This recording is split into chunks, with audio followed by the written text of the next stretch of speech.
del acontecer diario y lo que el ciudadano vive. Aquí encontrarás respuestas jurídicas a tus dudas del día a día.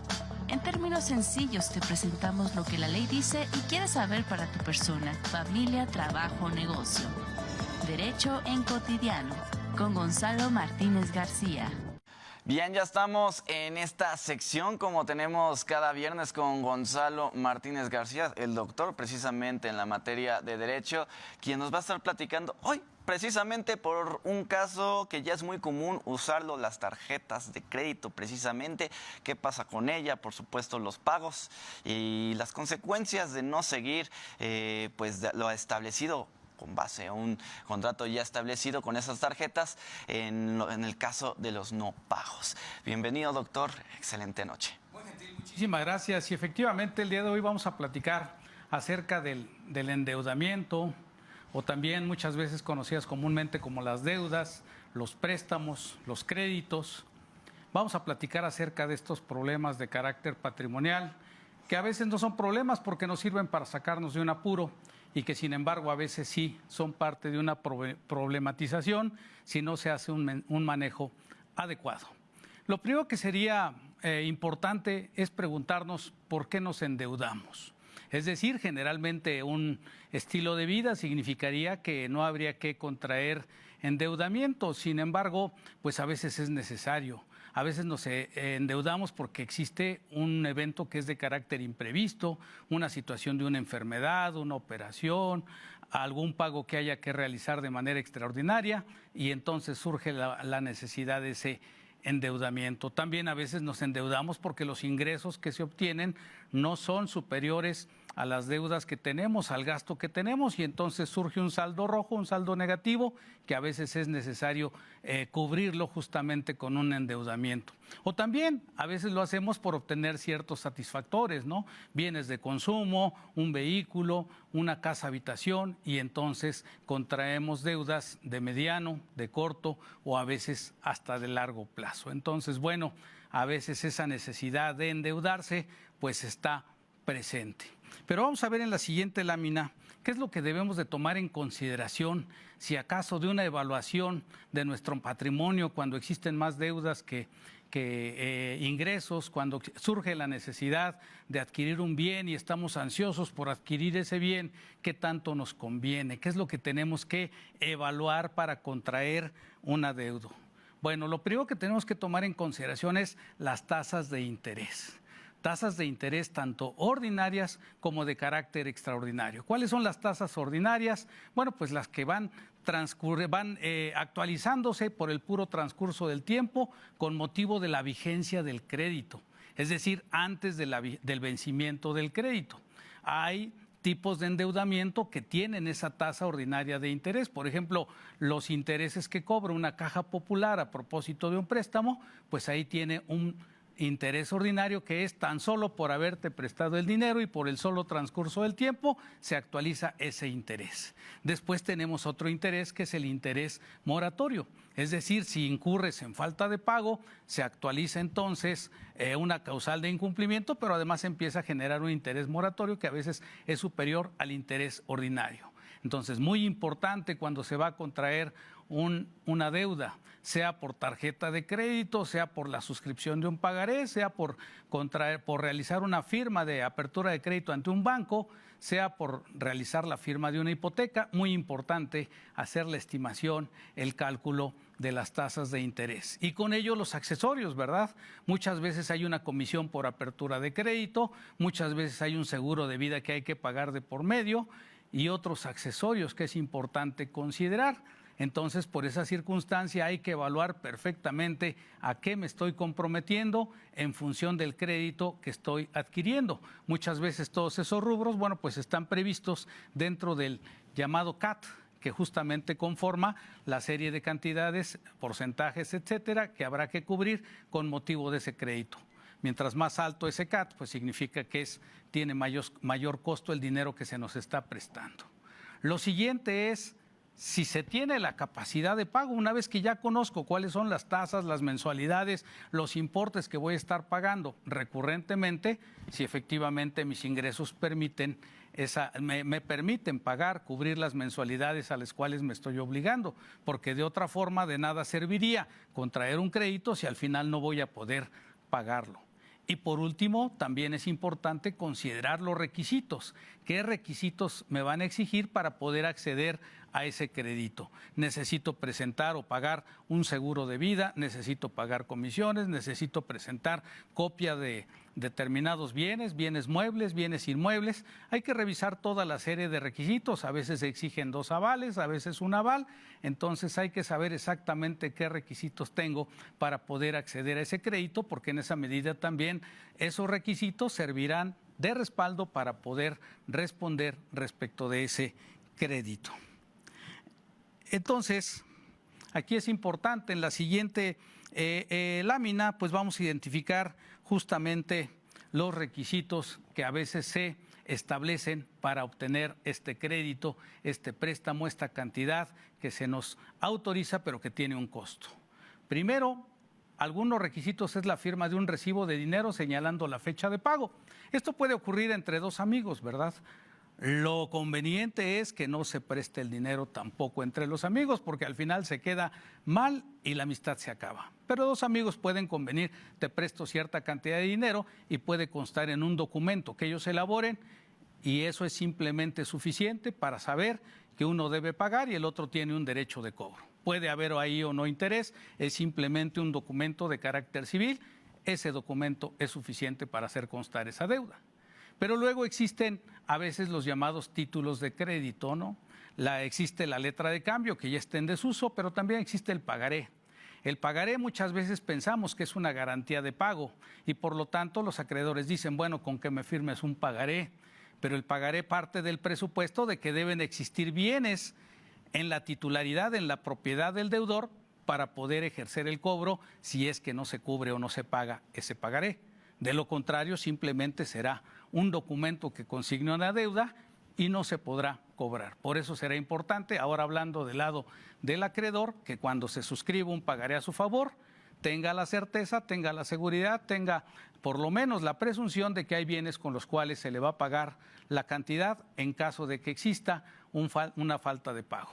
Y también, como platicábamos acerca de las tarjetas de crédito, pues también a veces existe un contrato de crédito, un contrato por virtud del cual una persona se obliga a favor de otra a suministrarle diferentes cantidades y la persona que recibe esas cantidades pues se obliga al pago cubriendo un premio, cubriendo un interés. Es bien importante revisar a qué tasa de interés se va a pagar ese adeudo. Y aquí es importante mencionar que las tarjetas de crédito son de las que aún tienen una mayor tasa de interés. Por eso no es nada recomendable pues financiarse del dinero de las tarjetas de crédito, porque finalmente a veces decimos, bueno, voy a pagar el saldo mínimo, pero la deuda se vuelve impagable si solamente estábamos pagando los mínimos. Lo recomendable es que la tarjeta de crédito se use, pero siempre y cuando lo que me gasté en el mes lo pague en el mes siguiente. De otra forma, no es nada recomendable el uso de la tarjeta de crédito. Por supuesto, una buena administración mensual sí, desde luego, nos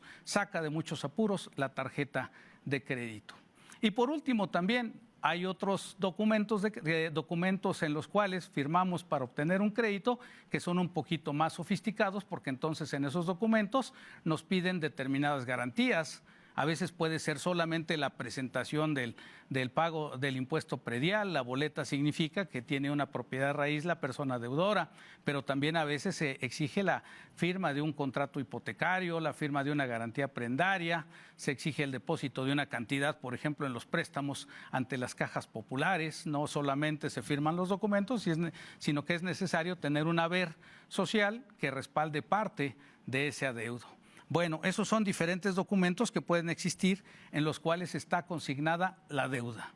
Vamos a la siguiente lámina y en la siguiente lámina vamos a platicar de otra figura relacionada con los créditos y es la figura del aval.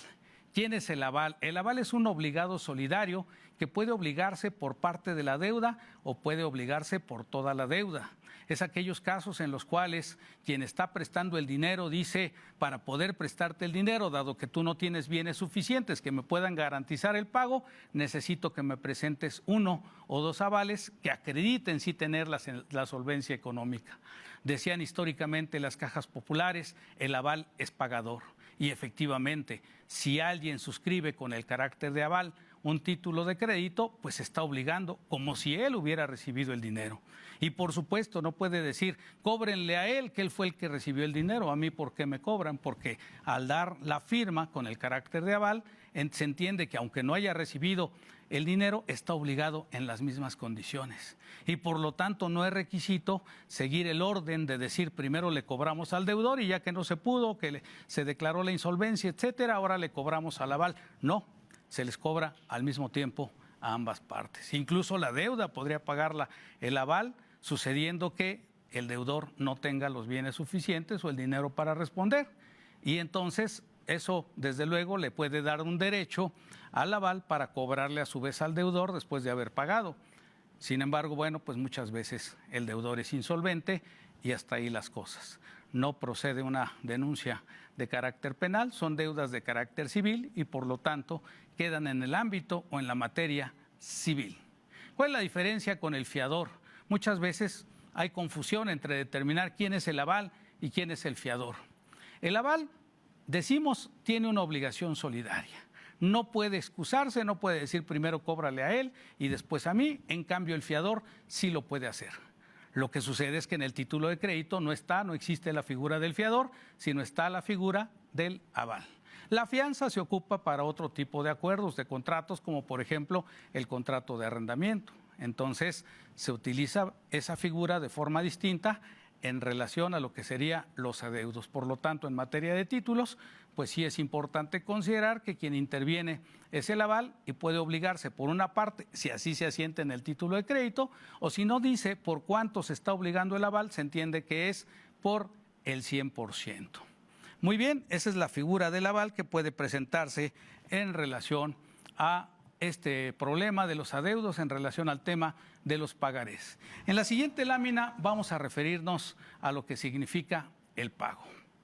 Lo primero que debe hacer la persona deudora que justamente tiene esta situación por haber suscrito un crédito, su primera obligación es pagar en tiempo para que no se generen consecuencias. Entre ellas, una de esas consecuencias, pues es que se genere un interés moratorio. Pero además de ese interés moratorio, también puede suceder que la persona haya firmado una condición que diga que en caso de vencimiento de uno de los títulos de crédito, si firmó varios o si hay varios adeudos aplazados en meses subsecuentes, se dará por vencida toda la deuda y entonces se desencadena todo lo que yo iba a pagar en 2 o 3 años, pues ahora lo tengo que pagar por haber dejado de cumplir con una sola de las mensualidades.